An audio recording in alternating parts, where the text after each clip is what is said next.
Fala aí, galera. Vamos lá para nossa correção, né, da aula 7, figuras de linguagem, parte 2.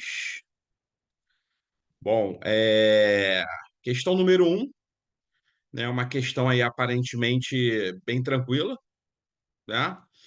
E o enunciado diz o seguinte: muitas frases publicitárias ou poéticas utilizam repetições ou semelhanças fônicas a fim de melhorar o seu efeito. A frase em que essa utilização não está presente é. Então, primeira coisa, né? Há figuras de linguagem que a gente chama que são figuras de som, né? Figuras de som. Então, são figuras, né, de linguagem que elas vão ter, né, efeitos na parte fonética do nosso idioma. Seja repetição de consoantes, seja repetição de vogais, ok? Então, são as famosas aí figuras de som. E quando ela fala, né, que muitas frases publicitárias ou poéticas utilizam repetição ou semelhanças fônicas, né? Fônico aqui é de fonema, é de som, né? A fim de melhorar o seu efeito. A frase em que essa utilização não está presente é. Então, olha só, a primeira coisa. Na letra A, a gente tem assim, ó, quem te viu, quem te vê. Primeira coisa que eu tenho a repetição aqui, ó, do em, né? Do em quem. Então, isso aqui já é uma repetição fônica. E aqui eu tenho uma repetição do T, ok? Também é uma repetição fônica. E eu tenho a repetição do V, né? Que é do viu e aqui do V. Quando a gente tem repetições, por exemplo, de vogais, tá? A gente fala que isso é uma assonância, tá? É uma assonância. Já a repetição de consoantes,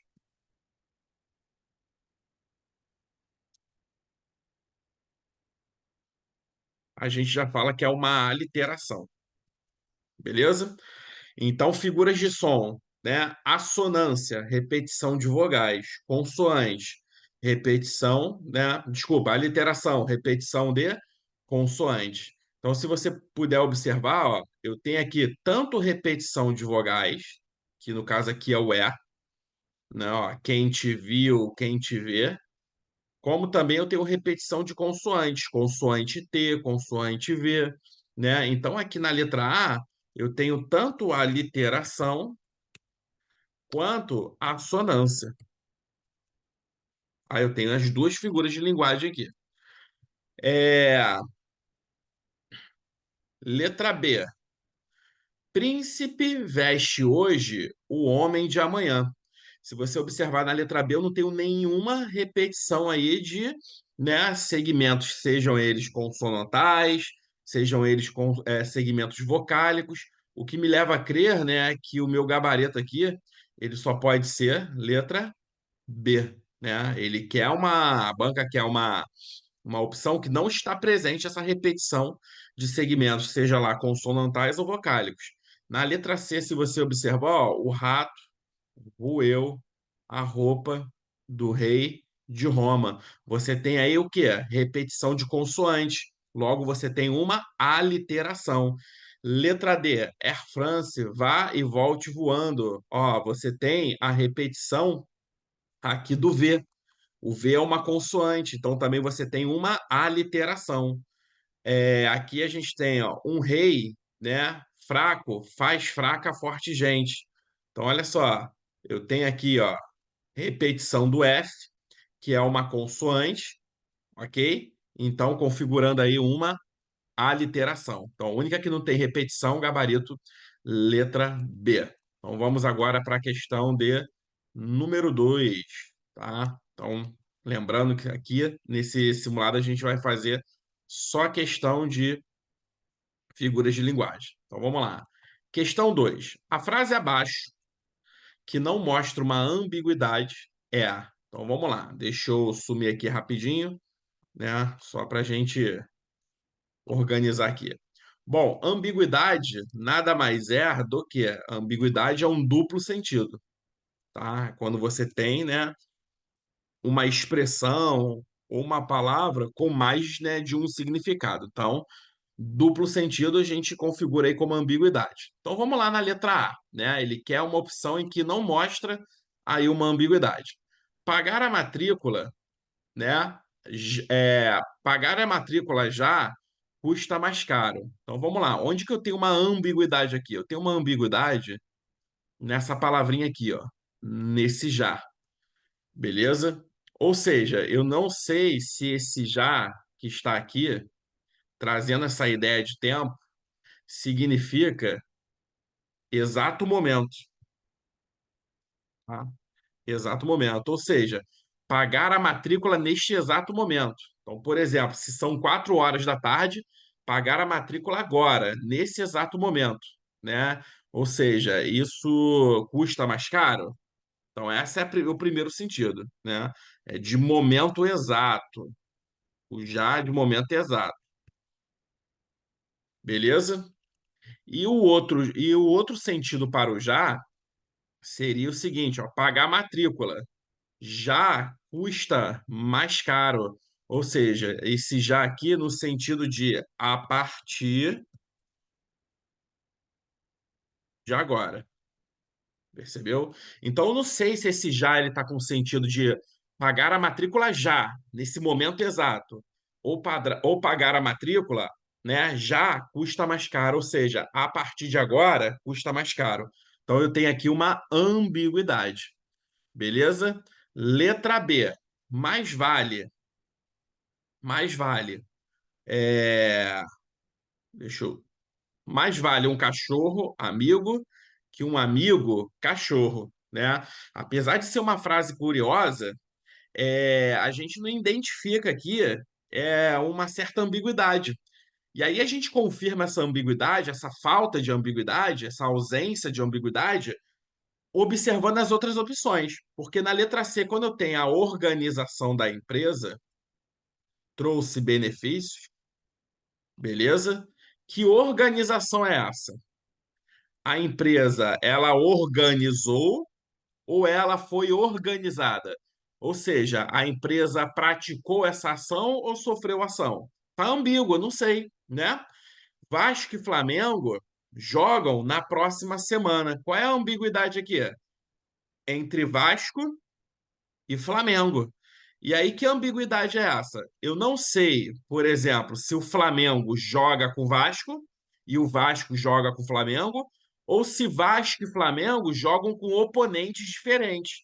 Então, por exemplo, eu posso ter um primeiro sentido: ó, Vasco e Flamengo jogam na próxima semana. Vasco joga com o Flamengo. Agora, Vasco e Flamengo jogam na primeira semana. Pode ser, por exemplo, o Vasco pode jogar com o Botafogo e o Flamengo com o Fluminense. Então, eu não sei se eles dois jogam juntos ou contra outros adversários, ok? Próxima ambiguidade. João encontrou Maria andando pela areia. Ou seja, qual é a ambiguidade aqui? Quem é que estava andando? A Maria ou era o João? Ou seja, o João encontrou a Maria no momento em que ele, João, estava andando pela areia, ou João encontrou a Maria no momento em que ela estava andando pela areia. Eu não sei quem estava andando pela areia, porém, o que me confirma, ó, que gabarito aqui só pode ser letra B, ok? Então vamos lá para a próxima questão, que é a questãozinha de número 3. Vamos com tudo. Questão número 3, a gente já tem aqui uma imagem, né? E quando a gente tem imagem, é muito interessante você olhar tanto a parte que é não verbal, que são as imagens, os desenhos, quanto a parte verbal, que é o texto. Então a gente tem uma imagem aqui em cima, né, cujo texto diz que é vigilância sanitária, né? Então a gente já sabe aqui ó, que diz respeito à vigilância sanitária, ok? E que aparentemente a gente tem aqui dois personagens que parecem ser fiscais sanitários, ok? Aqui a gente tem o dono do restaurante, que é ele aqui, na verdade, que está falando, e aqui, aparentemente, ó, a gente tem aqui o cozinheiro desse restaurante. E aí, o que que o texto me diz? Ó, senhores, quem tá falando é esse cara aqui, ó. É ele que tá, né, enunciando. Está havendo um engano. O nosso cozinheiro está chegando e vai provar que o nosso restaurante é 100% limpo. E aí pensa o seguinte, o que que essa imagem ela traz para mim? Ela traz o seguinte, né? Em que esse personagem ele está fazendo uma afirmação, só que essa afirmação é algo contrário do que ele afirma. Porque a partir do momento, né, em que ele tem um rato todo sujo, olha aqui, ó, fumando cigarro, cheio de mosca em volta, com uma colher na mão, com uma baba aqui caindo, né, aparentemente descalço, esse restaurante ele não é 100% limpo, muito pelo contrário, ele é 0% limpo. E aí, quando a gente tem uma figura de linguagem que ela tenta afirmar algo que é o contrário daquilo que a gente pensa, o que a gente tem, na verdade, aqui é uma ironia. É como se você falasse assim, ó, bonzinho seu filho, né? Acabou de puxar o cabelo da minha filha. Então ele não é bonzinho coisa nenhuma. Aquilo que eu afirmo, na verdade, é o contrário, ok? Então, o gabarito aqui só pode ser claramente, né? Letra A, que a gente tem aqui ironia, ok? Então vamos lá para a próxima questão corrigida. Questão 4. Questão 4 diz o seguinte: a frase de César Augusto, apressa-te devagar, traz um exemplo de linguagem figurada que se repete em, né? Então, quando ele fala apressa-te devagar, a palavra apressa-te, ela traz uma noção de celeridade, uma noção de rapidez. Devagar, uma noção de morosidade, lentidão. Então, como que uma pessoa ela vai se apressar de modo devagar? O que eu tenho aqui é o que a gente chama de oposição ilógica. Não tem lógica nessa oposição. Então, isso se chama de paradoxo. Foi até uma figura de linguagem que no simulado anterior a gente corrigiu pra caramba. Então, o que a FGV aqui quer é que você marque uma opção que traz um exemplo de paradoxo. Então, vamos lá. Letra A. Quem não gosta de estar consigo, mesmo em geral, está certo. Então, aqui no primeiro momento, eu não vejo nenhum tipo de oposição, tá? Vamos analisar aqui letra B. É muito difícil distinguir entre um homem de gênio, né, e um louco. Também aqui eu não vejo nenhum tipo de paradoxo, nenhum tipo de oposição. Letra C. Amor é ferida que dói e não se sente. Olha que interessante. Dói, né? É uma sensação que tem a ver com o nosso tato, né? Com os nossos sentidos. E aí, como que algo pode doer e eu não sentir? Ou seja, algo que eu não sinto é algo indolor. Então, como que algo indolor pode doer? Como que uma ferida indolor pode doer? Então, o que eu tenho aqui, na verdade, é uma oposição ilógica, que é o famoso paradoxo. Então, o gabarito aqui, ó, gabarito letra C, ok? Letra C. Vamos observar aqui as outras. O mundo não será salvo pelos caridosos, mas pelos eficientes. Também a gente aqui não tem nenhum tipo de oposição, né, entre caridosos e eficientes. Caridoso é aquilo que faz caridade, eficiente é aquilo, né, que na verdade consegue elaborar ações de modo rápido, objetivo. Então, não tem nenhum tipo, né, de oposição, não. É preferível conhecer coisas inúteis do que não saber nada. Então, olha só, conhecer coisas inúteis é conhecer alguma coisa. Não saber nada não é nenhum tipo de é não ter nenhum tipo de conhecimento. Então, conhecer coisas inúteis, né, tá ligado ao nosso saber. É um tipo de saber, só que é um saber que é inútil. E não saber coisas inúteis, né, está entrando aqui em oposição. Só que essa oposição ela é totalmente lógica. Eu não tenho aqui oposições que se contrastam. Ou seja, é preferível saber coisas que não são úteis para a minha vida do que não saber nada. Então, o que eu tenho aqui não é paradoxo, e sim a antítese, ok? Então, gabarito aí, letra C, ok? Vamos lá para a questão de número 5. Assinale a opção que indica a frase abaixo em que ocorre um paradoxo. Então, é a figura de linguagem que a gente acabou de analisar anteriormente, né? Paradoxo, na verdade, é uma oposição ilógica. Então, vamos lá. A ordem é o prazer da razão, mas a desordem é a delícia da imaginação. Então, olha só, eu tenho duas ideias em oposição: ordem e desordem. Só que se você observar, isso aqui não é paradoxo, porque ele está falando que a ordem é uma coisa e a desordem é outra coisa totalmente diferente. Então, o que eu tenho aqui, ó, é uma antítese, uma oposição que é lógica. Provamos através da lógica, mas descobrimos a partir da intuição. Então, a gente tem até aqui, na verdade, uma oposição entre lógica e intuição. Beleza? Lógica e intuição. Só que, de novo, eu tenho uma antítese, tá? Uma antítese. E aí, por que que eu tenho aqui uma antítese? Porque quando você, né, fala que prova através da lógica, né, você faz uma coisa através da lógica. O que que é? Provar. E você descobre através da intuição. Então, a intuição ela tem a ver com o descobrimento, né? E a lógica ela tem a ver com a prova. Então, cada uma está aí em contextos diferentes. Eu não tenho uma junção de ideias opostas, ok? Então, eu tenho uma antítese. Creia em si, mas não duvide sempre dos outros. Então, aqui eu tenho uma oposição entre si e os outros, ok? Mas, de novo, é uma oposição que é lógica, que é a antítese, ok? Se quiser ficar mal informado, converse com os jornalistas. Então vamos lá. A priori, né? Quando a gente quer ficar mal informado, a gente pode conversar com todo mundo, menos com o jornalista, porque a função primordial de um jornalista é trazer a informação de modo claro e objetivo. Pelo menos deveria ser assim.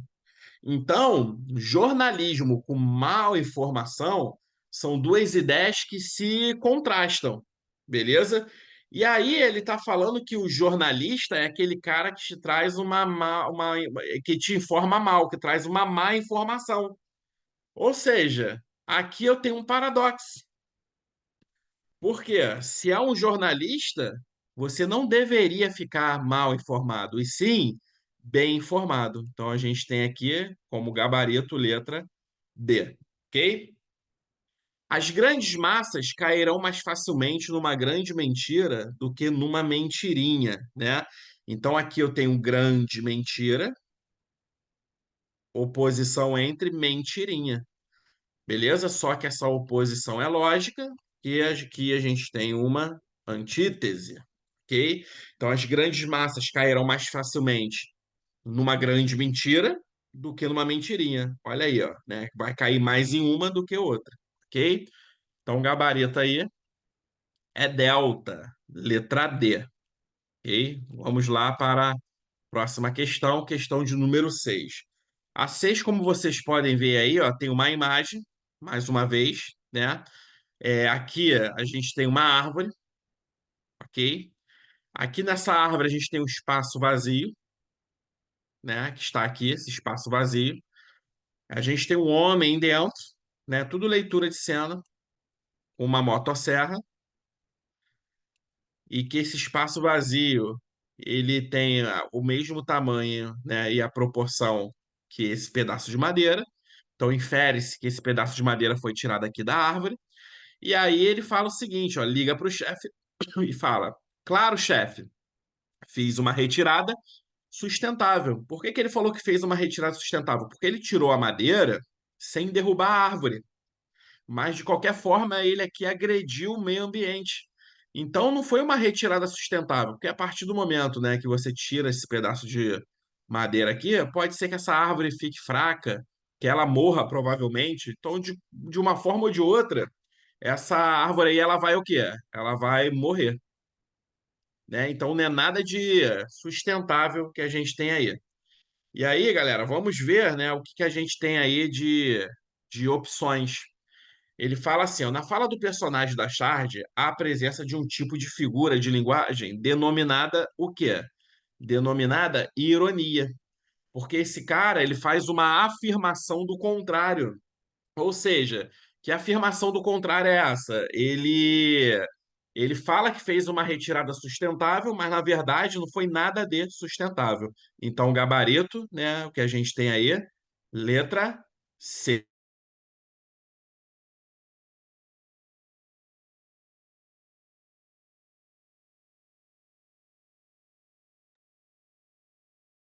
Bom, então a gente vai lá para a próxima questão a ser corrigida, questão de número 7. Questão de número 7, eu tenho um texto, eu tenho uma imagem, e o texto diz o seguinte: o Colégio do Bom Conselho, em Porto Alegre, promoveu um concurso de charge sobre o trânsito, e o primeiro lugar foi dado à charge abaixo, né? E aí, isso aqui é um concurso, e aí o que que a gente tem aqui? A gente tem um pedestre, que aparece primeiro, né? Depois a gente tem aparentemente parece ser um ciclista. Depois a gente tem aqui um motociclista, tá? Depois do motociclista, a gente tem aqui um motorista de carro. Depois a gente tem aqui um motorista, aparentemente de uma van escolar ou um micro-ônibus. E aqui a gente tem um motorista, né, de ônibus aí um pouquinho maior. E aí fala assim, ó, trânsito em cadeia alimentar. Porque qual é a ideia da cadeia alimentar na biologia, né? A gente tem um animal que ele é o topo da cadeia, e aí abaixo dele, né, todos os animais vão se alimentando. Então, por exemplo, o leão ele está no topo da cadeia alimentar, por exemplo, de um tamanduá, de uma capivara, não é isso? Lembra que a gente tinha as hierarquias da cadeia alimentar, né? Começava pelo mais forte, depois ia pelo mais fraco, então tinha leão, né? O leão ele come a zebra come isso, né? Um determinado animal, um determinado vegetal. Então a gente tem aquele topo, né, da cadeia alimentar lá da biologia.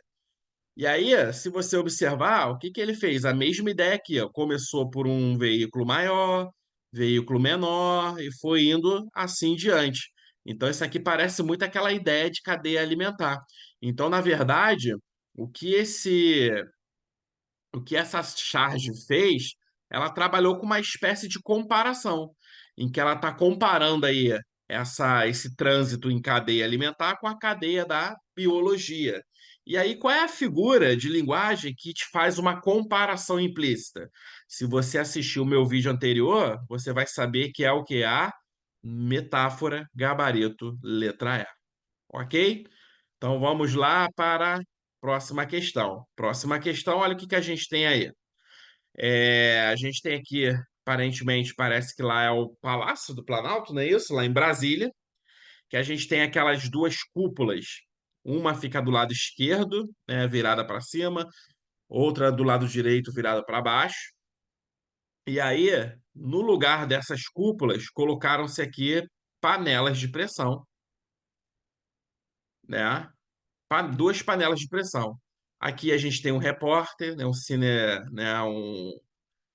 um repórter cinematográfico, e aqui a gente tem um texto. Como vocês podem ver, a terceirização continua sendo debatida no Congresso.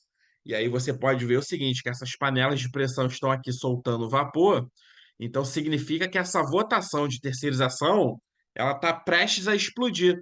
Por quê? Com certeza, esse debate está com certeza muito caloroso, muito caloroso.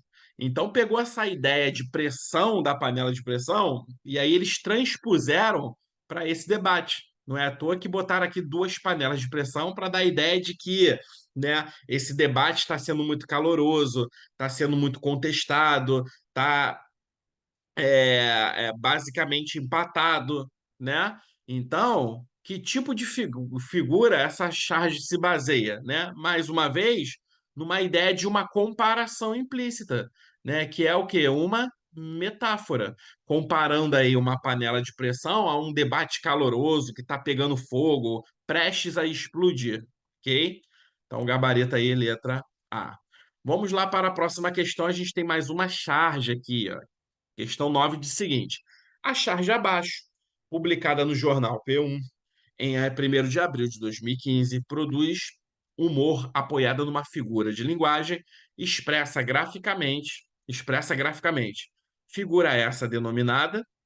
Então ele fala assim, ó, aqui a gente tem um textinho que é redução da maioridade penal, uma mulher aparentemente grávida em trabalho de parto, um policial com uma arma em punho e dizendo o seguinte: saia com as mãos na cabeça, para dar essa ideia de redução de maioridade penal, que se reduziu tanto que agora, né, até os recém-nascidos podem ser considerados criminosos, né? Então foi um tipo de charge que, na verdade, ela teve a ideia aí de extravasar, né, esse sentido, exacerbar, exagerar, não é isso? E aí essa frase toda aqui, essa charge toda, ela se apoia numa ideia exagerada. Uma ideia exagerada. Como assim uma criança recém-nascida vai cometer um crime, né? E aí toda figura de linguagem que se baseia em um exagero, a gente fala que é uma hipérbole, aí gabarito letra C, ok? Bom, questão número 10, tá? Questão número 10, a gente tem o seguinte: veja a charge a seguir, realizada por ocasião dos atentados terroristas de Paris contra um jornal humorístico. E aí ele fala assim, ó, atentado na França, legítima defesa. Ele estava fortemente armado. E aí você vê que ele estava armado aqui com um lápis, beleza? Que aí traz uma ideia de educação, de escolaridade, né? E aí essa educação, de alguma forma ou de outra, ela acaba sendo um risco, né? Um risco para muitos grupos políticos.